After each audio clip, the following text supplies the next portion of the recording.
okuwaayo byonna ebyange kwata omukono onsembereze neetaaga tusisinkane.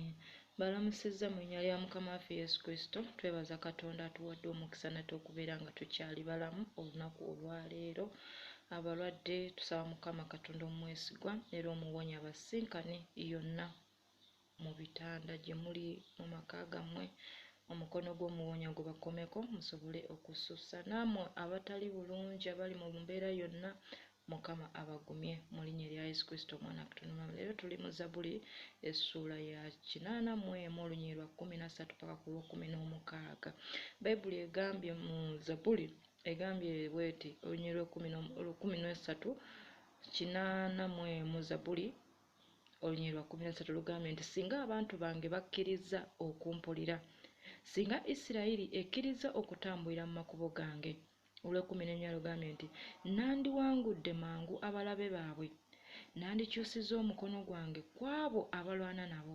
Olw'ekumi lugambye nti abakyawa Mukama bandimujeemulukukidde, naye ekiseera kyabwe kyandibadde kya mirembe gyonna. Olw'ekumi lugambye nti nandibalisizza n'obugimu bw'eŋŋaano, era nandikusizza n'omubisi gw'enjuki oguva mu jjinja.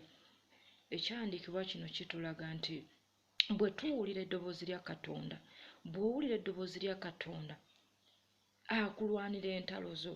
Tuli mu mbeera ey'okulwanagana, tuli mu kwegamba ebintu bingi, entalo nnyingi ezituli mu maaso, naye nga zituli mu maaso lwa butawulira ddoboozi lya Katonda. So nga bwe tuwulira eddoboozi lya Katonda, Katonda mwesigwa asobola otuwangulira entalo. Abaana ba Isirayiri baali bava mu Misiri, Mukama yabakulembera n'asobola okulwana ne bakabaka abaali babagaana okuyita mu kkubo lye baali bateekeddwa oyitamu.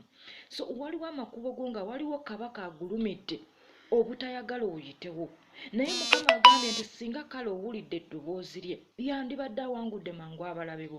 Abalabe bangi abakugolokokeddeko, embeera nnyingi ekugolokokeddeko, naye ng'obuwanguzi bwe buli mu kuwulira eddoboozi lya Katonda. Agambye nti nandiwangudde mangu abalabe baabwe singa bampulira. So bwe tuba tukkiriza okuwulira Katonda, entalo zaffe, Bayibuli egamba nti gundi revenge ya Katonda, entalo zize si zaffe, naye zituleetera okubanga ffe otwerwanira entalo kubanga tuganya okuwulira eddoboozi lya Katonda. Olunya olw'ekumi n'agamba nti nandikyusiza omukono, gagamba nti abakyawa Mukama bandimujeemukukidde. Olw'obutawulira bwaffe, olw'obutawulira ddoboozi lya Katonda, olw'obutawulira Katonda, tuleetera abantu bano abandibadde badde eri Mukama ne basigala mu bubi bwabwe. Okitegeera, abantu bangi tebamanyi nti ne Katonda gy'ali. Abantu bangi bali mu ntalo, bali mu kwegamba mu bubi, naye ng'ate ffe abandiwulidde eddoboozi lya Katonda tusobola okufulumya ekigambo kya Katonda eri bo, ffe bajeemu. Bw'otunulira Yona baamugamba agende e Niniva atwaleyo obubaka bwa Katonda bw'amutumye. Okitegeera, olw'obubi bw'abantu bali bwe baalimu, gundi Yona n'addukira e Talusiisi. So nga bwe yandibadde agenda eri, abantu bali bandikyuse. Era Yona bwe yatuuka ekiseera n'agenda e Niniva, Bayibuli ekugamba nti abantu ba Niniva ne beenenya ne basiiba. Kitegeeza nti bwe tuwulira eddoboozi ne tugondera Katonda ky'atugamba ne tukikola, wabeerawo abantu be tuleeta eri Mukama abawulira mesigi eyo Katonda gy'akukozesezza okola ki? Okukola oba okwogera. Okitegeera, ne basobola okudda eri Katonda. Waliwo abavudde mu Katonda olw'ebikolwa byaffe ng'akulabiddeko n'agamba nze sobola kulokoka. Olaba gundi oyo ali bw'ati, olaba abagundi abo bakola bwe bati, zisobola kulokoka, n'asigala mu bubi bwe. So nga bwe tuwulira eddoboozi lya Katonda, bali abaakyawa Mukama, abaakyawa Katonda, abaava ku Katonda, abatamanyi nti ne Katonda gy'ali basobola okukomawo. So mbagamba tuwulire eddoboozi lya Katonda. Katonda mwetegefu okutulwanira entalo zaffe singa tuba tumuwulidde, tuwulidde eddoboozi lye, tugondedde eddoboozi lye. Wulira eddoboozi lya Mukama, Mukama akulwanira entalo zo. Entalo zo zimukwase, ye yekka asobola okuwanguza kubanga y'amanyi ebikuli mu maaso, y'amanyi entalo ezikukulembedde, y'amanyi abakugolokokeddeko. Naye agambye nti kale singa abantu bange singa abantu bange bakkiriza okumpulira, singa Isirayiri akkiriza okutambulira mu makubo gange nandiwangudde. Bwe tuwulira eddoboozi ne tutambulira mu makubo ga Katonda, Katonda atuwangulira entalo zaffe.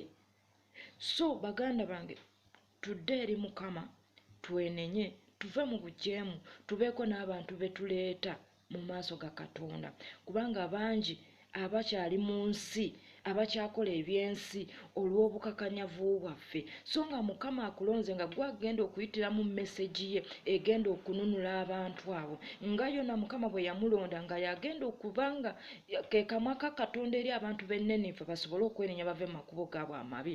So nkugamba muganda ngeyimirira, saba Mukama akuyigiriza eddoboozi lye, akuyigirize butya bw'ayogera, okitegeera, Katonda akubikkulire. Nze nina revelation gye nfunye olwaleero, nga buli lwe ngenda ku YouTube yange ndaba nga tewali alaba vidiyo zange, naye Mukama ampadde ekintu kyenjize nti tokola ku kusinziira ku bungi bw'abantu bw'olina oba ku bulungi bw'abantu bwe bakwagalamu, wabula kola okusinziira ekyo Katonda ky'ayagala okole. Bw'ona oyagala okusanyusa abantu, abantu bagenda kukuyuwa.